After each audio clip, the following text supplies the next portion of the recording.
Current তুমি যাইও না, গরমে বাঁচি না, 1 ঘন্টা থাকলে তুমি 2 ঘন্টা থাকো না। যে আপনারা ওই যে ফেরিওয়ালারা যেমন ঘুরে আর বলে চুরি বলে রাখবেন নাকি ভাই, এরকম বিদ্যুতের অবস্থা আমাদের হবে, আমাদের ঘুরতে হবে যে বিদ্যুৎ রাখবেন নাকি বিদ্যুৎ।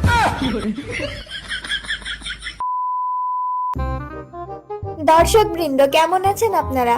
আমি জানি এই গরমের ভিতর আমার মতো আপনাদেরও অবস্থা খারাপ।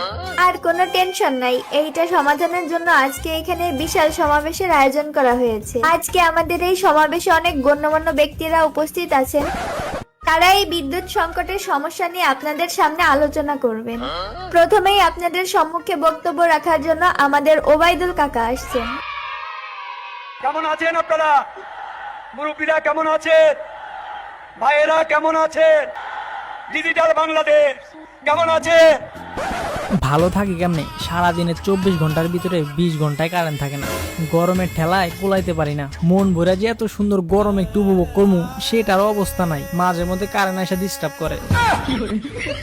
তোমগো এলাকায় তো কারেন্ট মাঝে মধ্যে থাকে, আমগো এলাকায় যায় না, তবে মাঝে মধ্যে আহে।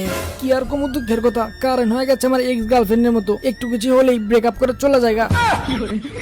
বাপি যা তোমার প্রেমিকার কথা শুনে আমার বউয়ের কথা মনে পড়ে গেল। কারেন্ট হইতেছে তোমার চাষির মতো, একটু কিছু হইলে রাগ করে বাপের বাড়ি যায়। জ্বালা হেরে জ্বালা, অন্তরে জ্বালা। জ্বালা তো তখনই লাগে যখন এই গরমের ভিতরে রাত 12টার সময় কারেন্ট চলে যায়। মশা আমারে গান শোনায় আর এই গালে একটা চুমা দেয়, ও গালে একটা চুমা দেয়। অন্যদিকে গরম আমারে জড়াই ধরে কয়, আহো আমার লগে একটু প্রেম করো। মশা আর গরমে চাপাচাপি ঠেলা ঢেলিতে মাঝখান থেকে ঘাম বের হয়ে যায় আমার। ভালো হয়ে যাও মাসুদ, ভালো হয়ে যাও, তোমাকে আমি অনেক সময় দিয়েছি। ওর কথা বাদ দেন, এই গরমের ভিতরে পরন্ত দুপুরে যখন কারেন্ট চলে যায় তখন আমার একটা গানি মাথায় আসে। কারেন্ট তুমি যাইও না, গরমে বাঁচি না, 1 ঘন্টা থাকলে তুমি 2 ঘন্টা থাকো না। মশার কামড়ে বাঁচি না, ফ্যানের পাখা লড়ে না, কেমনে গেলা তুমি অন্ধকার করিয়া।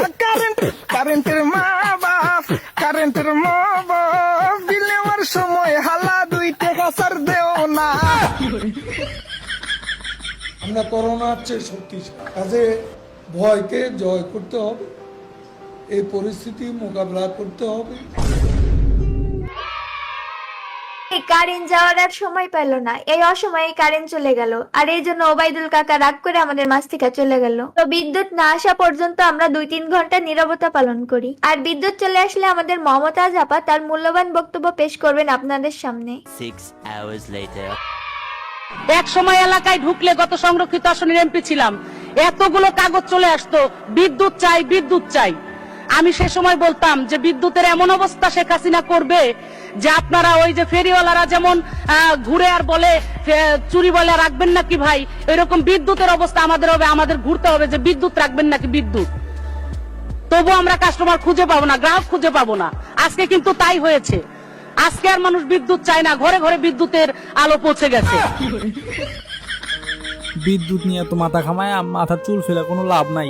দেশে অনেক গণ্যমান্য ব্যক্তিরা আছে, তারা বুঝে যে দেশের জন্য কোনটা ভালো হবে আর তারা দেশের জন্য সেটাই করতেছে। এই দুর্যোগপূর্ণ সময়ে মানুষের তো হতাশ না হয়, আর ধৈর্য ধরাটাই বুদ্ধিমানের কাজ।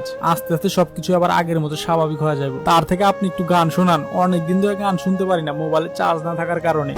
অবশ্যই গাবো, কি বলেন? আপনি বলেছেন গান শুনবেন আর আমি গান গাবো না, তা তো হইতেই পারে না।